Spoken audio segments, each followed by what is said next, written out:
Along with me is Atharv. So we will walk you through today's session. Okay.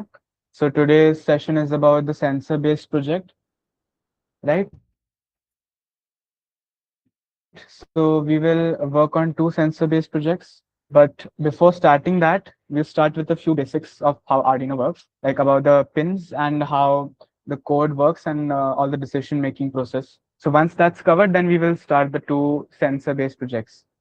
The projects are an ultrasonic distance sensor and a smart streetlight system. And we'll be using a simulator called Walkve to simulate everything so you can see the circuits and code in real time. Okay, so before starting the project, okay, wait, let me share my screen. Just a second.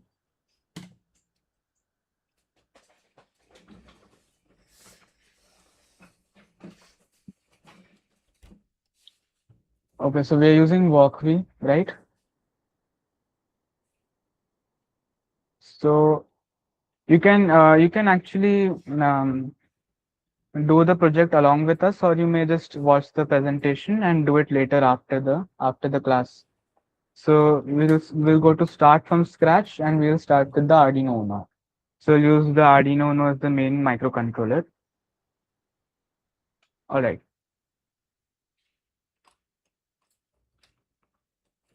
So we'll start with the pins. We'll be using the different pins of Arduino Uno. So the first pin we're going to talk about is the GPIO pin. So the full form of GPIO pin is general purpose input or output. So it basically means that that pin can be used as either an input or it can be used either as an output. So it's like general purpose, right? So in the Arduino Uno, all these pins numbered from 1 to 13. These are called the digital pins, but they're also the GPIO pins. All right. So I'll tell you the meaning of digital pins. The Arduino Uno uses these digital pins and it also has these analog pins as well. A0 to A5. These are the analog pins. So the digital pin basically means it has only two states, high or low. So it's like a switch. It will either be on or it will either be off. So, and it's an output switch. So it has only two parameters, high or low. The analog is the complete opposite. All right. So the analog is the complete opposite. It can give a changing value from 0 to 1023. So it's not like an on and off. It can be anything in between, any value in between, right? Okay, I'll tell and you. Yeah, and it also depends on the resolution of the Arduino Uno or the ESP can have yeah. for it. So different microcontrollers have different resolution. Resolution here means like Arduino Uno has 0 to 1023, right? Some other microcontroller may have something like 1 to 254. So that's so that's low resolution. A high resolution is generally more good, right? Because it can tell us the value in more detail. Okay, I'll tell you some few things we'll use in the code, and you should know them while we are making the code. I'll also explain them, but you should still know them in the beginning. The main thing is the const int. Basically, this is a constant. I hope you are aware of the term constants and variables. So the constant is basically we declare it in the beginning, and then it will not change throughout the page. So we'll use it to, let's say, declare the pin. Let's say we have an LED. So we can declare the pin as D7. So we have the LED connected on this pin, that is D7, digital 7. Or if we are connecting to an analog pin, we can do something like this, A0, A0, capital A, right? So when we are connecting to an analog pin, we can do something like this, and then we will later use this. This is the name of that pin. We will later use this throughout the code, so we don't have to repeat this part everywhere. Okay. And okay, next part you should know is the void setup and void loop. So void setup is basically the code that runs when the microcontroller is first powered or it restarts. So when I give this microcontroller power, it will first start with this void setup and it will only run once. it won't run again. It will only run once. The part which will run like forever while the microcontroller is powered up, that is the void loop. So whatever code you put inside the void loop, it will keep on running forever till the microcontroller has power. So it will run in a loop, where the setup, it will only run once at the beginning. Okay. So all right, few functions we need to know. We'll use these functions in the code in today's projects. So the first one is digital write. So the digital write is basically used for the digital pins. So it has a similar keyword digital, right? So it will be used for digital pins, and we can turn the pin on or off. So we write something like this, like LED pin. Then we put a comma, and then we can write high or low accordingly to the logic the code follows or whatever we want, right? So this is the digital write function. Similarly, there's another function called analog read. So the analog read is used for basically the analog pins, right? Analog read is used for the analog pins. Other than that, the last thing I will cover before we start the project is the delay part. Okay. So we'll use delays in today's project. Delay is basically it stops the code for that set amount of time. So this is the delay part. It's in millisecond units. So 1,000 milliseconds is 1 second. So we'll use this in the code. We'll use another delay in our code as well, which is delay microseconds.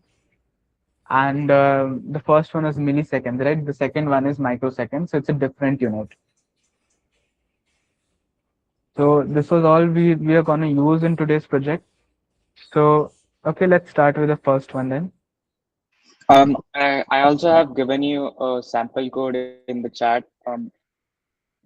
Yeah, if you're building the project along with us, you can use that code. Okay. And also the project's code will be uploaded on the WhatsApp group after the class. Everything will be given later in WhatsApp group as well. So the first project we are doing is the ultrasonic distance measurement system. So okay, so we'll go to the plus button and then we can scroll down to find the sensors. Yeah, we are using this. It's the specific module name is HCSR04. It's also called the ultrasonic distance sensor. Okay. To understand how the sensor works, we need to understand some basics, right? So it basically uses sound waves, right? The human ear has a specific range of sound it can hear. It is called 20 hertz to 20,000 hertz, and you will study this in later classes. Any sound wave above this limit, which is above 20,000 hertz, is called the ultrasound, and anything below is called the infrasound. So when we say this is the ultrasonic sensor, it means that we are using ultrasounds here, right? So in the ultrasounds, basically in the sensor, basically what happens is one of these structures that you can see, these circles, one of these circles sends an ultrasound wave, and it then bounces off any object kept in front of it, and then you can receive it back from this other one, and then you can measure the time it took to for the sound wave to get back. So one of them acts as a transmitter, one acts as a receiver. All right. Let's discuss the circuit diagram, right? The pins on the ultrasonic sensor. See, in Walkaway simulation, you don't need to power the circuit from a separate battery. It is automatically powered, so you don't need any separate module for that or separate battery for that. Like in other simulators like Tinkercad, you need a different battery for that. Okay, so I hope you all know the VCC. The VCC is basically input for power, and the sensor works on a 5-volt logic. So it needs a 5 volt as an input. So we'll connect it. And and VCC is positive. Yeah, VCC is the positive side. So we'll connect it to 5 volt. We connect it to Uno's 5 volt here, and then we connect the ground. So GND is the ground, and to complete the circuit. Okay, these two pins are the main pins. The trigger. This is called the trigger, and this is called the echo. Okay, so before explaining trigger and echo, let me just tell you what the Arduino Uno, and we'll use an LED as well. Let me get an LED. So the Arduino Uno is basically doing the code work here, right? And it's going to act like the brain of the whole circuit. It will do all the decision making, and we'll write the code inside it. So that's the part of our Arduino Uno, right?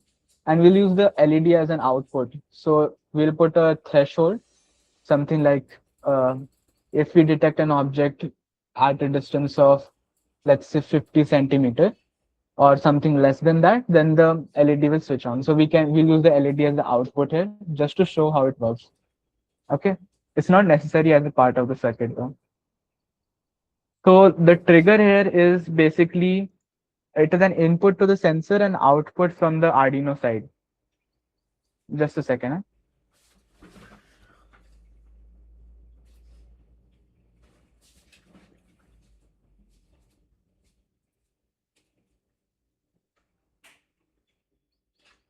Huh?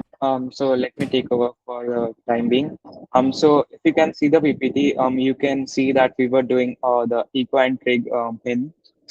Eco is the output from the sensor to the Arduino, and trig is the input to the sensor. See, Arduino sends burst. It works on a frequency. Arduino sends the power, and then these two trig and eco pins share the data Athav, from which we can yes. can you see my screen now? I think there was some issue in my screen sharing. We can see your screen. Acha, ठीक है. So should I take over now? Yeah. Okay, so what Athav was saying is that the trig pin is basically an input for the sensor and output for the Arduino.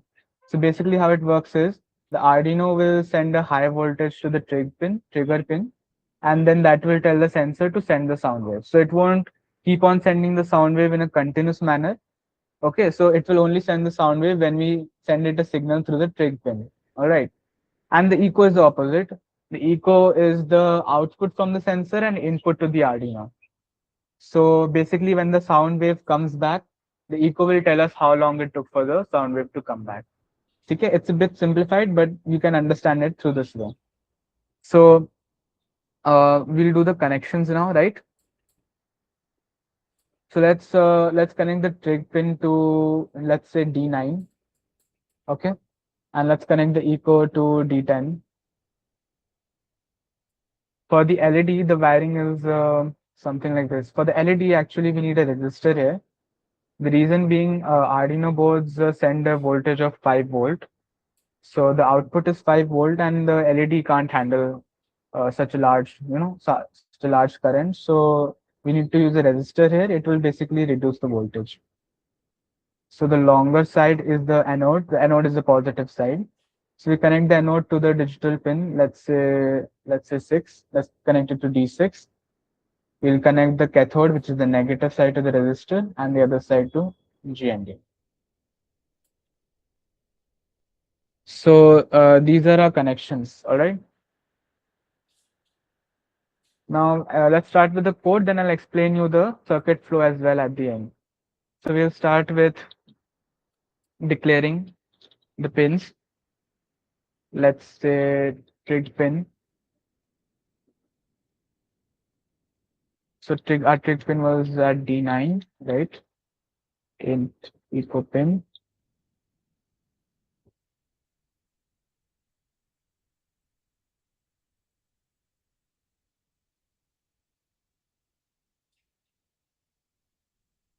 All right, so we have declared these.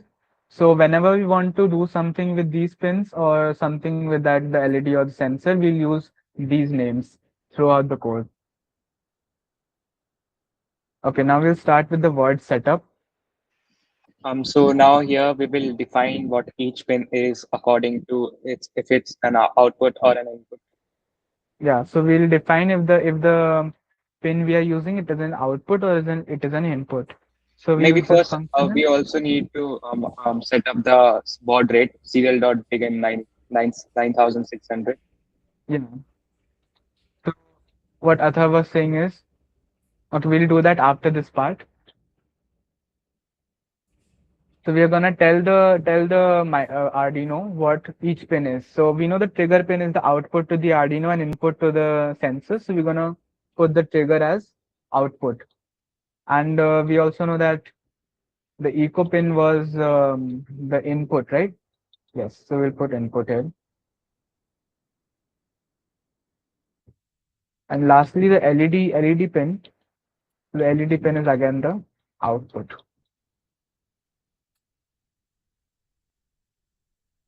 Okay. Now the part Atha was talking about. Uh, we always have to start with something like this here. The reason being, this is the method of communication with the computer you are connected to. So whatever microcontroller you are using, when you connect it to the computer, you can open a serial monitor, and it's basically in the serial monitor you can see what the microcontroller is saying to your computer, right? So this is the function we call for the communication challenge and for the communication channel, sorry. And we have to put a specific number here. I'm using this 9600. There are other numbers also, but we don't need to get into detail for that. Okay, now we start with the loop part.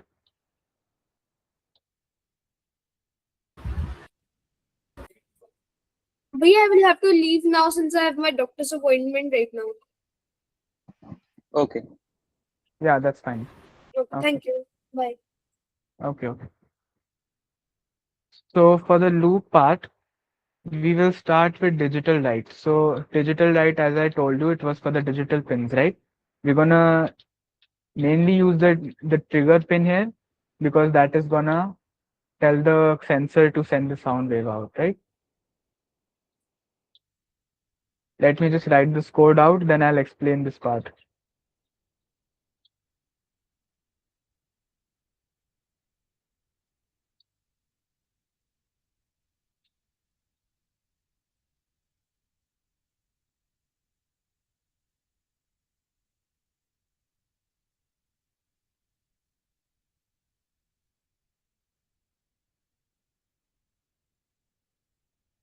Okay. So in this part of the code, we are basically see this part of the code, of the specific code. This specific part is the main one because it tells the ultrasonic sensor to fire out the sound wave.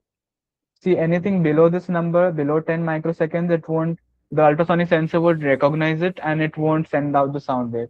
And we are starting with a low because we want the circuit to first be established. We want to give a breathing time for the controller and the sensor. So we start with low and then we give this 10 microsecond high. So this part is where the sound wave will be fired. And then we'll receive it through the echo pin. All right. So we use this this section is for to define a long variable, which is a large number basically. So we use it to define large numbers and large variables actually. And okay, us in echo pin. And so this is a variable which we are going to use, and it's a large number, so we are using this, right? This is a function that we use with the echo pin. It basically measures how long the signal is high. So it will basically tell us how much time it took for the sound wave to come back, right? Then we use a formula. I think you all must be knowing the formula. Speed is equal to distance upon time, right? So we'll just use a different version of it. We want to find the distance, so we'll use distance is equal to speed into time, right? So let me just declare a variable distance. So, and we'll use the formula that is speed into time. So we already have the time here, which is duration. This is the time. And then the speed, we write it down as 0.034/2. See, this part you should use as it is in whatever code you're using. It's the speed of sound is basically, um, I think 340 meters per second or something like that. So it's just taken down into a different unit. I think it's in centimeter per second. So this is the formula you use with ultrasonic sensors always. So Yeah, what is 0.034 by 2? That's the speed of sound, but we are not this is the using speed a of meter sound. per second. See, the formula is distance is equal to time into speed we're using. So time is this duration, right? And this is the speed part. The speed of sound in air is around 340 meters per second. So we just put it into a different unit. We put it into centimeter per second. So this is the speed of sound. Is that clear? So we basically divided by 2 to turn into a centimeter per second, right? Yeah. See, if we were using in normal units, then we would have done something like this, 340. But since we are working with small distance and small time duration, we are reducing the units into 0.034. If we put 340 here, then we would have got the meter value. If you put but we put 0.034 here, so we'll get the distance as in centimeters. Okay, and we want And the we are distance in centimeters only. dividing by two because we want to get the one way distance, not the two way. Yeah, so we are dividing by two because we want to get the one-way distance. So you just use this formula as it is. For whenever you're using ultrasonic sensors, you just use it as it is. But yeah, but Yeah. like we're dividing it by 2, but if there are like multiple number of objects it Hmm. collides with, then then it will give us an incorrect reading from like the nearest object. It should be the formula should be 0.034 divided by the number of objects it collides with. No, but Oh, acha, I think in a single time, it only will collide with a one object. see we are assuming it's one object, but otherwise we take the object which is nearest. Okay, this divided by two is nothing but okay. Basically, what happens is I'll show you. See, let's say this LED is the object, right? So the sound wave goes from, let's say, this is the transmitter. The sound wave is fired out, so it will go like this. Then it will bounce back the object and it will come back, right? But we want the distance that we want this distance. If we use this formula without the divided by two, we'll get double the distance basically. We'll get the distance of this much. So this whole round.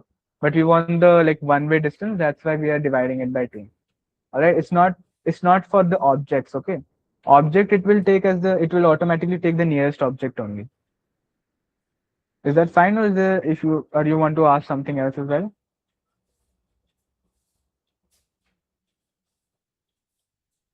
Okay, fine, I'll continue. Bhaiya, can you repeat? I was not able to hear. Acha, theek hai, wait. So what I was saying is, let's say this is the object, okay, and this is a sensor, right? So what we'll do is, let's say this is the transmitter and this is the receiver. So the transmitter sends out the sound wave, it fires out the sound wave, then it will go to the object and then it will bounce back and then come back to the receiver, right? And we will measure the time it took for this to happen. Let's say it's something like 5 seconds. All right. Then when we use the formula without this divided by 2, we'll get the distance, we'll get double the distance. Let's say the distance between the object and the sensor is 10 centimeter. If we use the formula without the divided by 2, we'll get double the distance. That is um, that is 10 centimeter, right? Double of 5. So we'll get double the distance. That's why I use divided by 2 to get the one-way distance. Bhaiya, So, I have a question. Like, haha. in this, like a sound wave has a certain strength that it has to be stopped by this force, amount of force to turn back, right? Okay. Huh.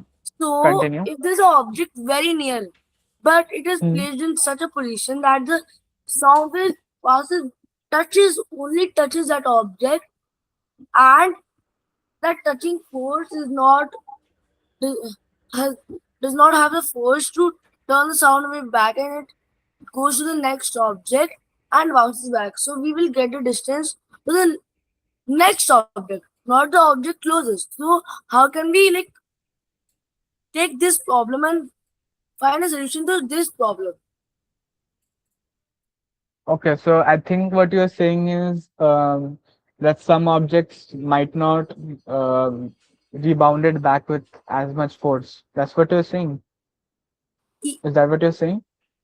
It can also happen at both cases. Like the object is too small that it will rebound back, or the object is big. If it collides the whole object, it will rebound.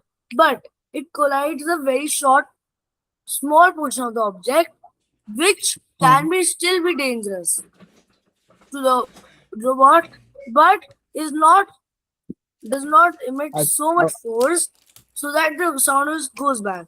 So we do not oh, know okay. that So, there is an object like 2 meters away. We know that an object is 5 meters away. oh, okay. So I understood what you're saying. You're saying that you see, basically, yeah, the ultrasonic sensor cannot detect very small objects like this LED. In real life, you won't be able to detect the LED. You can assume something around the size of the sensor itself, it would be able to detect, right? So if you're using it in a robot, I don't think anything smaller than the size of the sensor itself can pose a problem, right? The sensor size is somewhat around 5 centimeter only length in real life. So No, anything, I'm talking about like even if it's even if it is okay, greater 10 times the size of the sensor, and its okay, sides are very sharp, but the all right. sides and the ultrasonic sound emit just touches the sides, even if they are Acha. dangerous, but they are very small to make the object rebound. So the robot will not know that this object is close. Why? Because like it only touches the Oh, sides. so yeah, so that's also true. There's a certain range where the ultrasonic sensor measures, like it is able to detect an object. Obviously, it won't be able to detect an object behind it, right? And also some of its sides.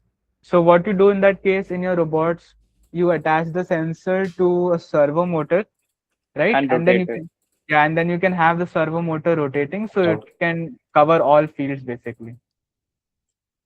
I hope it is clear now. Should we continue then? Okay, so basically the solution to this problem is the ultrasonic sensor should get a value by first it should go 360 degrees around, and then Yeah. it should Okay. give Yeah. a Yeah.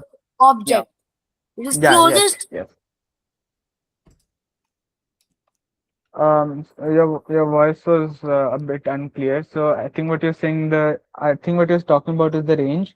So the range of ultrasonic sensors is it can measure something like from 0 to around 300 something, 300 centimeters. No, I was saying that like it should go 360 degrees around before reading a Yeah, it value, depends. Yeah, so it that depends like on case. at a Yeah. at a uh, potential degree, like 50 degrees, if it is fixed to 50 degrees and it only measures value in a 50-degree range, like straight in a Hmm. 50 degree and does Hmm. not move, so it emits a ray, and at that 50-degree point it emits a ray, and that ray just touches the sides of the object, which is very, and the Yeah. sides are also Then it won't. dangerous. Okay. Okay. So then it won't be able. It might not be able to detect. If it's Yes, outside the so it range should and go it's around. So huh. so it should go like 360 degrees. So like if even if it at 1 degree, the sides of that object are only touching, then at the other degree the whole object is touching. So we finally we get to know that that Yeah. object is closed. Yeah. So in specific cases, like for example, moving robot, you should use a servo motor and attach the sensor to that. So then you can have a larger field of vision for the sensor. Okay. All right. As it So improves efficiency and accuracy. yeah. True.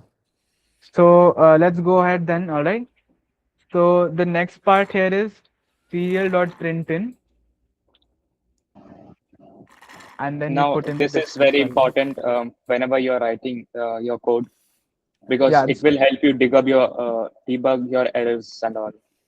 It will help to debug your errors. Basically, if you see, we are using serial here and here as well. So it's connected to the serial monitor, right?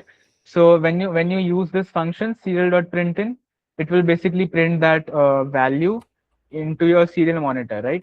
So you can connect it to your computer and see the actual values then, and that can help in debugging and when you're trying to engineer your project, so you can get the specific like you want this threshold, you can choose the threshold for that purpose.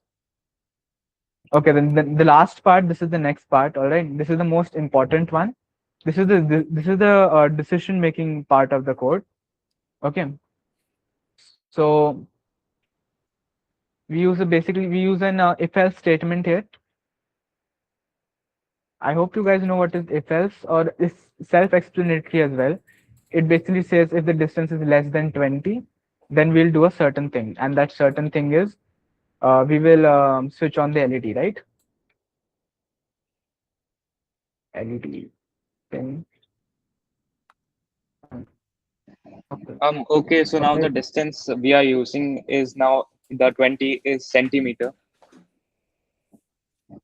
I put it as 50 right now, so it's you can choose any value. It's your own threshold. You can choose any value. I've put 50 centimeter right now, and then we put an else statement. Otherwise, we'll keep the LED as switch off, right?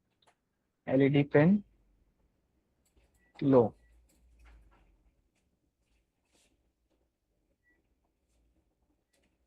Okay, So now the final so thing, what will we add is the delay, which is another important thing. Otherwise, um, it will just fire on signals and also yeah, give unstable values from the ultrasonic sensor. yeah. So this was the last part, which is delay 100. It's basically just like it gives a breathing time to the microcontroller. Otherwise, as you said, you get unstable readings otherwise. So it will do this loop, then it will wait for some time, then it will again start this loop. So you don't get like very fast values. You can change this according to the speed that you want values. It's your choice, all right? So now let me just explain the circuit flow one, and then I'll show you the simulation, like run it, and then show you what happens. Wait. Devanshu, just start running it. I think it will take time to compile. Oh, no, actually, I have already pre-built one. Oh, Otherwise, I can show it there also. Okay, so what happens is the microcontroller will send a high signal to the trigger pin. Okay, in at this point, right? It will send a high signal. Then the sensor will send out it will fire out the sound wave, receive it, then tell how much time it took through the echo, send it again to the Arduino. Then in the code, we'll calculate the distance, and then according to the distance, we can switch on the LED or switch it off. All right. Now let's run this simulation. So let's see. Acha, we'll be able to run. Okay, I'll show you in another tab. Just a second, guys.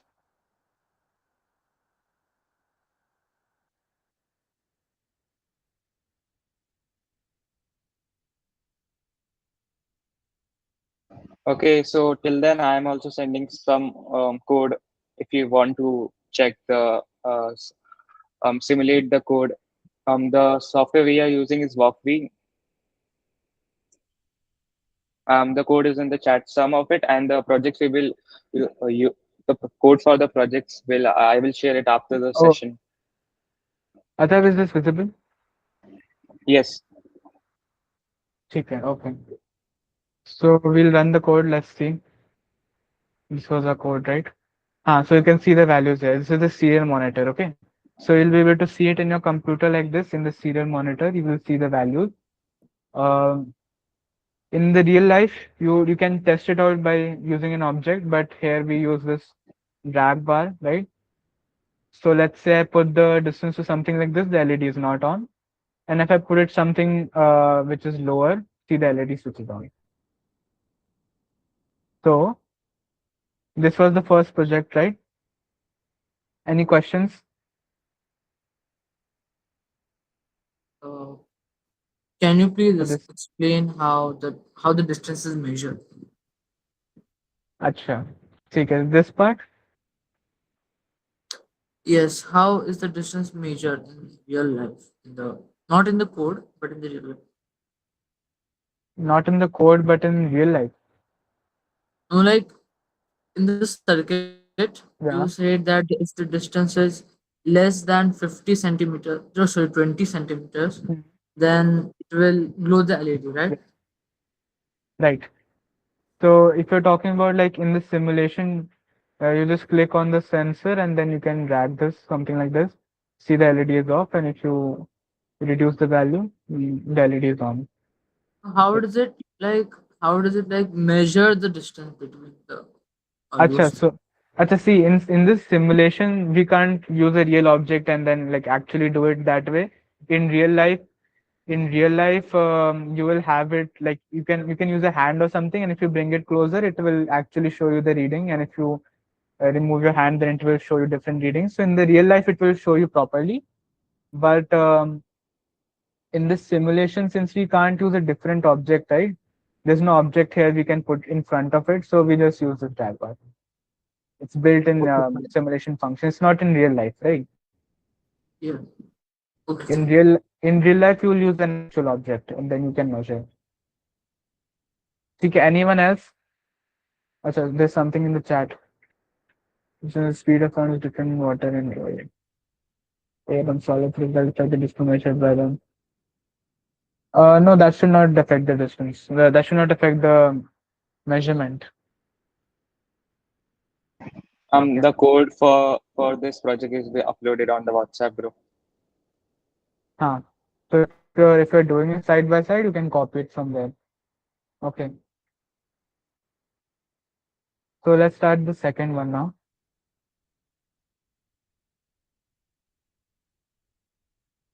Just a second.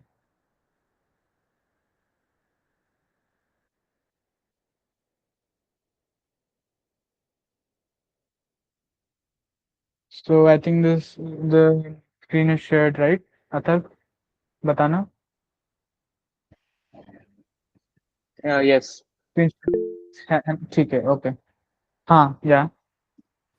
So basically, like that, I also understood the question. So basically, 0.034 is the average value, average uh, speed of sound in all.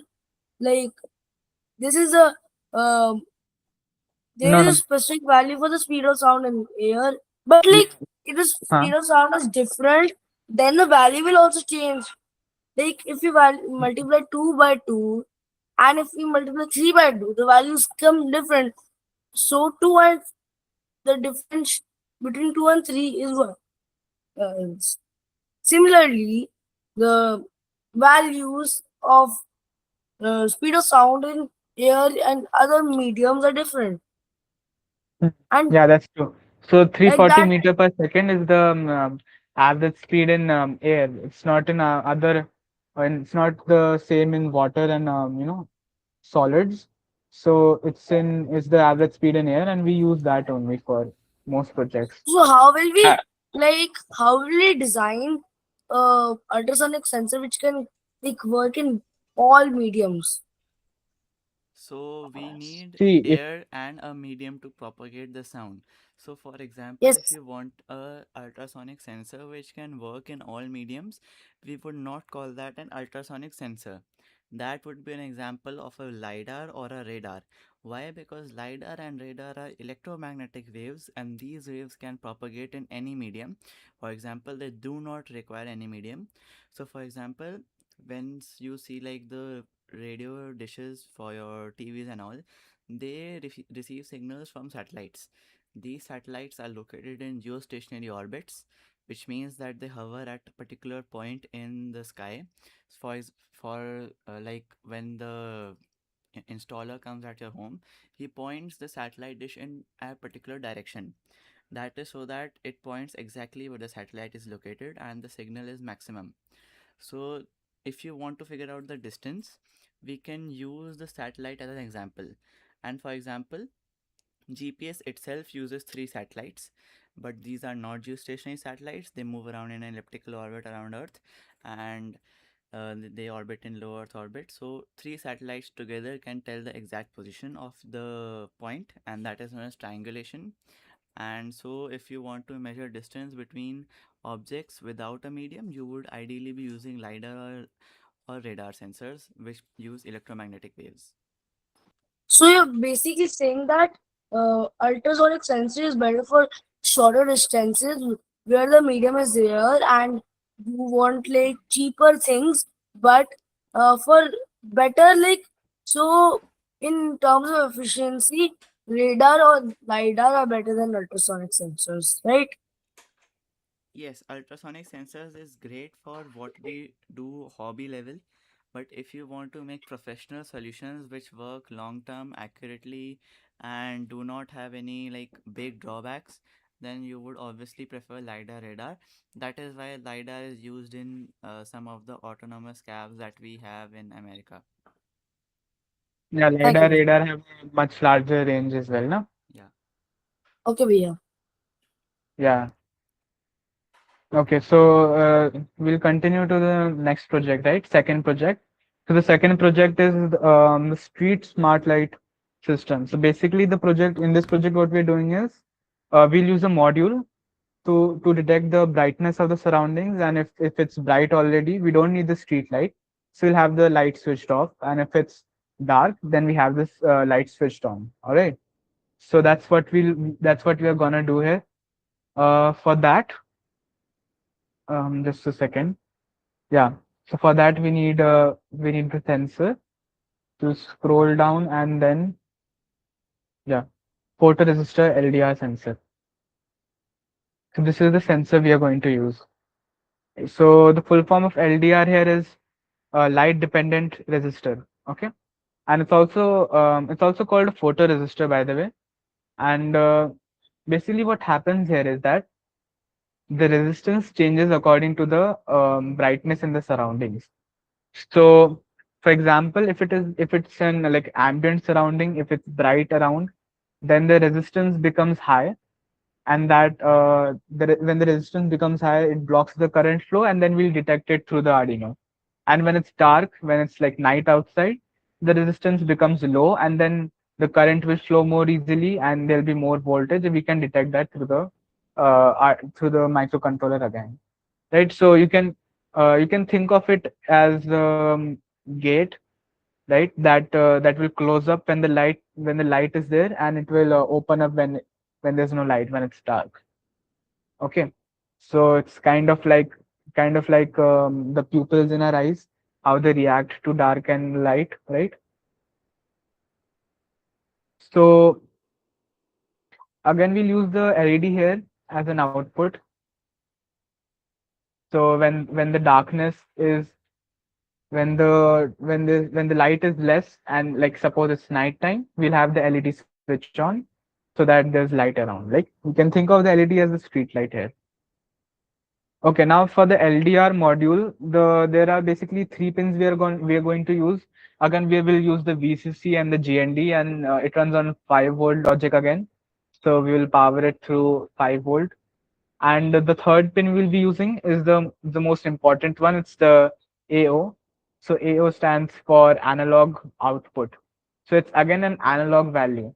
If you remember what I told you, the difference between digital pins and analog pins are not like a switch on and off. It will give a continuous value, and it can be anything in between, right? So obviously then we'll connect the analog output to the analog pins on the Uno, right? Not to the digital pins on the Arduino, right? So let's do the connections now. We'll connect the VCC to 5 volt.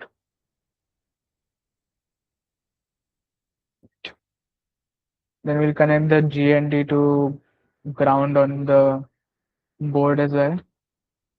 And then we'll use the A0 here and connect it to analog, the first one, A0. Okay. Then we'll use the same circuit we used for the LED again. So let me just get a resistor here.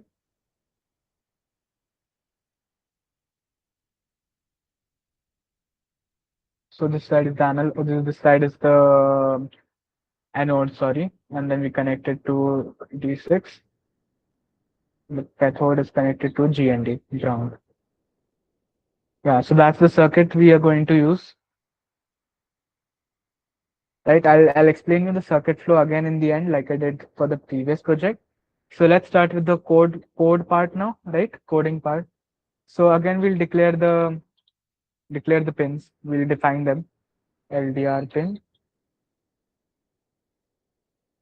So the LDR pin, we are using an analog one, so we are going to write A0.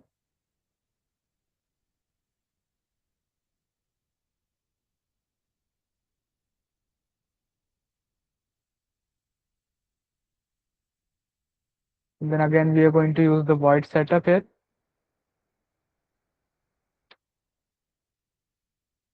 We are going to use serial.begin.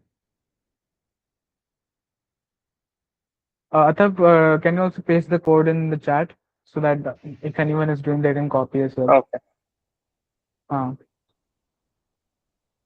then we'll declare the pin mode for the LED, right? So LED pin, and the LED pin is like the last time, it's the output. Okay, so I've pasted the code in the chat box. Okay, okay, thanks. So next part is the loop one. Okay, now this is the main part. We are going to check the light level. So we'll declare this variable light level. And like I told you in the beginning, one of the functions I told you was analog read. So analog read is for the analog pins and digital write for the digital ones, right? So analog read, and then we will put in the LDR pin here.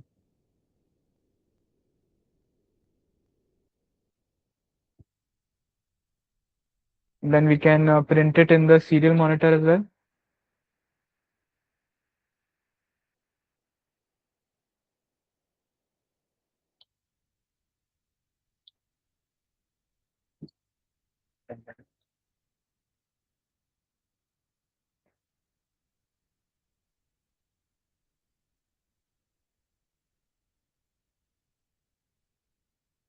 Okay. Now this is the decision making part. So we'll use the if else again. So if the light level is less than 500, we will we will switch on the LED.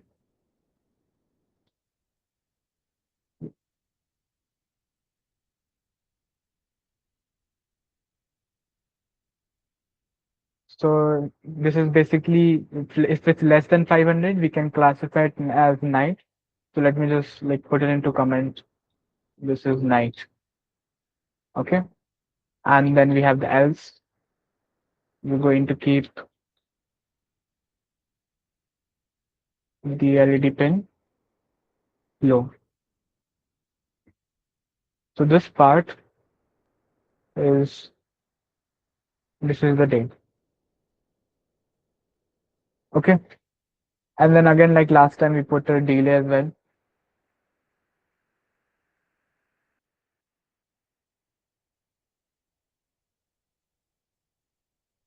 Okay. Now see, one important thing that I want to mention here is that in this simulation, basically it's the readings are reversed. So in real life, what would generally happen is that if there's a lot of light around, then you will have if there's a lot of light around, then you will have the value that you read from the analog pin. That analog pin will be it will be high, right? So it will be more than 500, and if it's dark around, then it will be less. But here, if you see in this code here, we have done the opposite here, where if it's less than 500, we assume it is night and we will do the LED pin as high, and if it's the other way around, then we do it as low. So basically, it's like this in the simulation. Sometimes it can vary, but generally in real life, when you use this module, you probably have to do it the other way around. So the other way around would be like this. So this will be low, and this will be high, and this will be day, and this will be night. But in the simulation, it's different. It's the opposite. So that's why I'm going to show you this way so you can see how it works properly, right? Okay, now I'll explain you the circuit flow. So we are powering the module and it will check around the surrounding. If there's ambient light, then if there's ambient light, then it will send the low value to the analog pin. And if it sends the low value analog pin, then we'll have the LED switched on. And if it's dark around, then it will send a high value to the analog pin, and then we'll have the LED switched off. All right. Now let me show you this part. Let me show you the working part here in another tab. Just a second.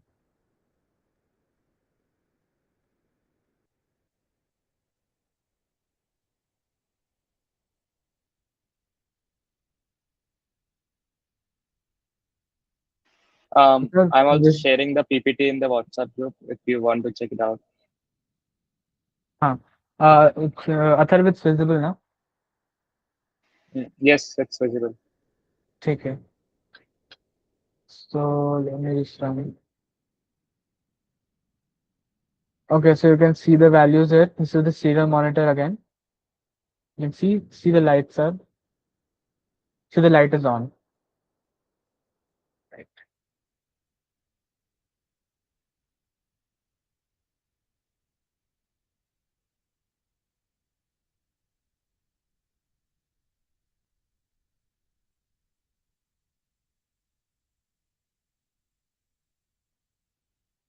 Okay, now any questions someone wants to ask?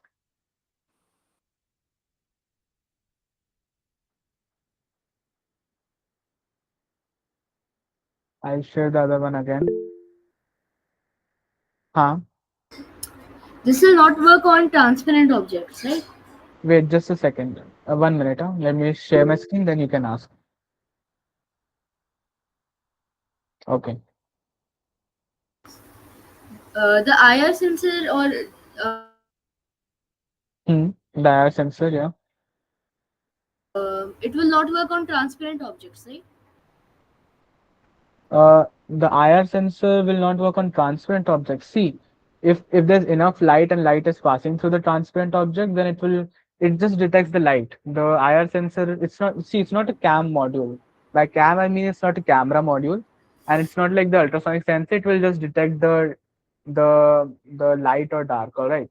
So if there's a transparent object in front of it, and if there's enough light, then it will tell us that it's day, and if it's dark enough, then it will tell us it's night. So the transparent material doesn't matter. Okay. Thank you. Okay. Anyone else?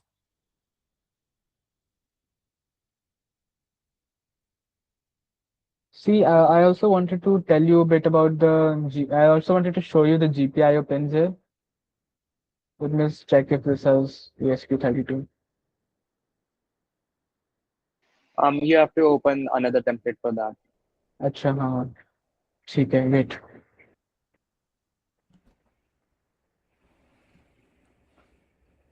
I hope everyone is understanding like what is being taught in these sessions. E32 circuit पड़ेगा. Okay, see. New tab. You can open the image in a new tab.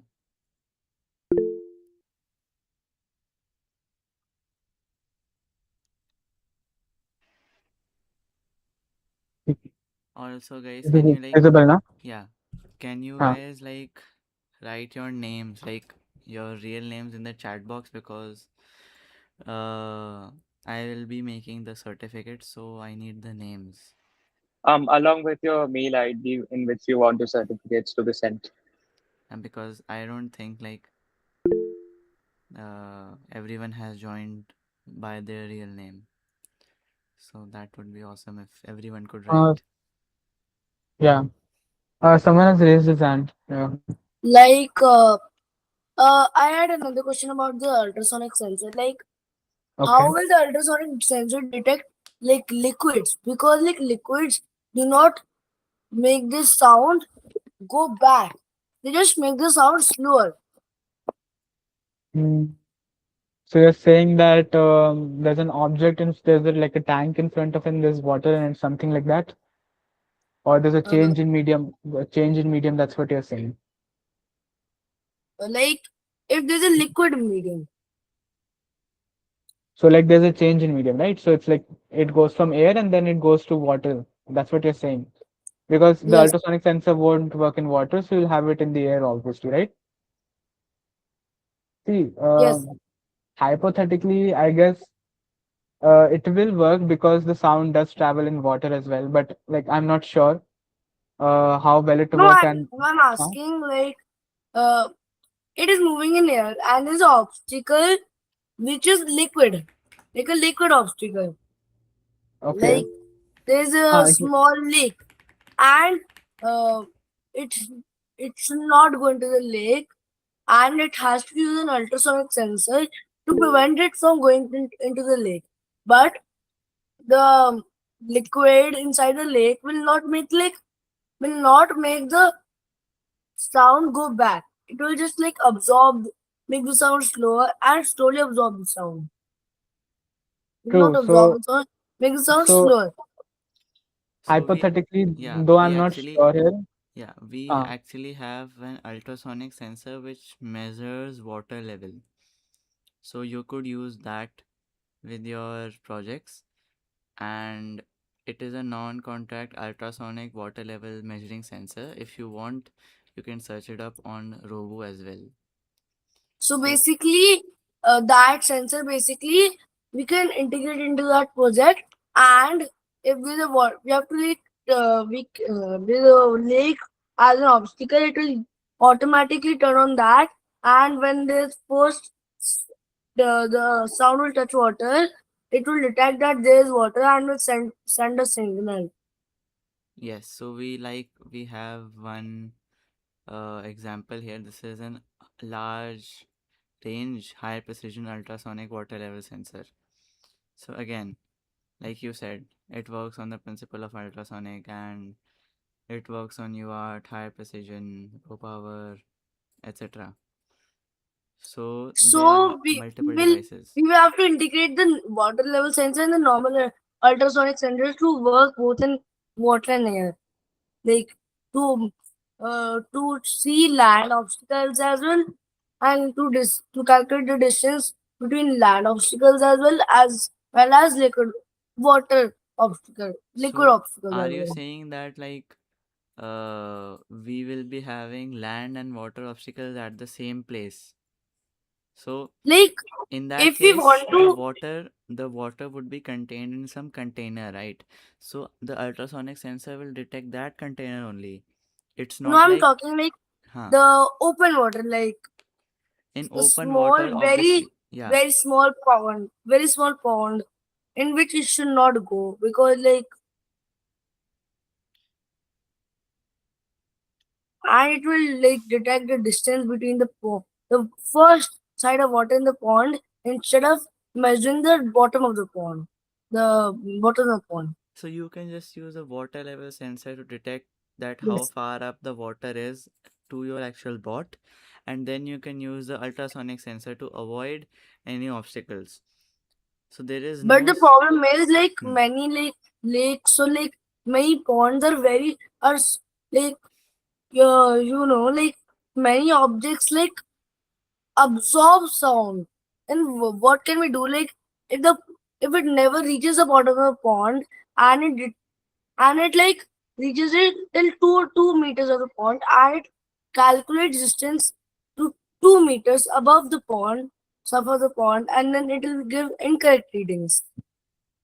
So if you know that the limitation exists and you want to get around the limitation, you can also look at alternate sensors. Like you can look at LiDAR sensors which accurately map the surface of the water. Okay. And we have ultrasonic sensor mapping for the ocean floor also.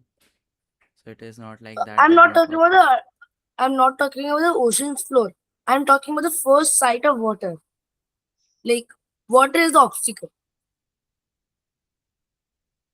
So I'm talking the first side of water. How will it calculate the first side of water? Distance of the first side of water, like first touch of water. You can use a For the water level first, sensor for that.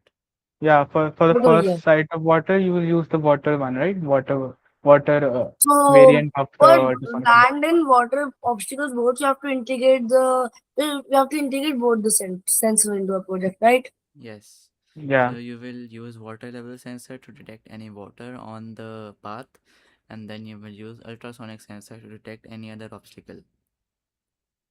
Then it will depend on the specific case also, right? Because normally you won't need to be you won't need to prepare for the water, right?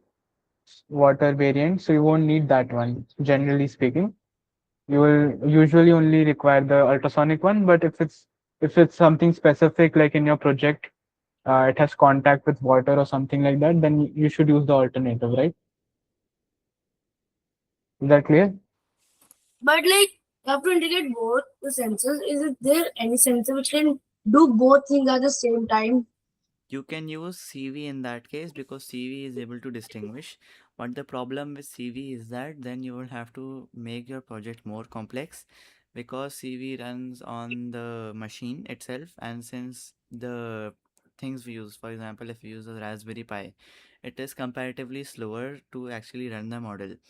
So what will happen is as each frame gets processed, the bot will continue moving, and as soon as the obstacle gets detected, there will be a certain lag between the actual position of the bot and the position of the water detected. So basically, it is more efficient to integrate these two sensors than Yes, to use one single sensor. yes, because both of these sensors are suited for a specific thing. I hope that answers your question. Can you lower your hand if your doubt is clear? Okay, thank you. So yeah, I was trying to show you the GPIO pins that I was talking about in the beginning. So these are the ones like general purpose input output. So you find them on the ESP32. I think they have done the ESP32 in the RC car project, right? RC car project, they must have done ESP32 as well. So if anyone of you want to try out the simulation for yourself, you just search walkme.com. Then you can also sign in if you want to save your projects. You can do that, but it's not necessary. And then you can just go here Arduino Uno or whatever. You can even find ESP32 here as well. So if you go to this, then you can scroll down and find start from scratch. Just telling you the method, you can start simulating on your own, and then you can try out these projects as well. Right? So like this, you choose the Arduino Uno one, and you can see you get it like this. So finally, any other doubts?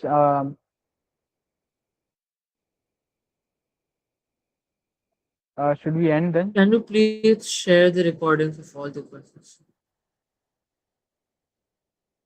Yeah. Other recording shared है ना group पे? भैया, पिछ, निपुण भैया, पिछले वाले हाँ है, वो शेड है। पिछले वाले तो है. सो हाँ, पिछले रिकॉर्डिंग है. ये वाला भी हो जाएगा. ये वाला भी शेयर हो जाएगा.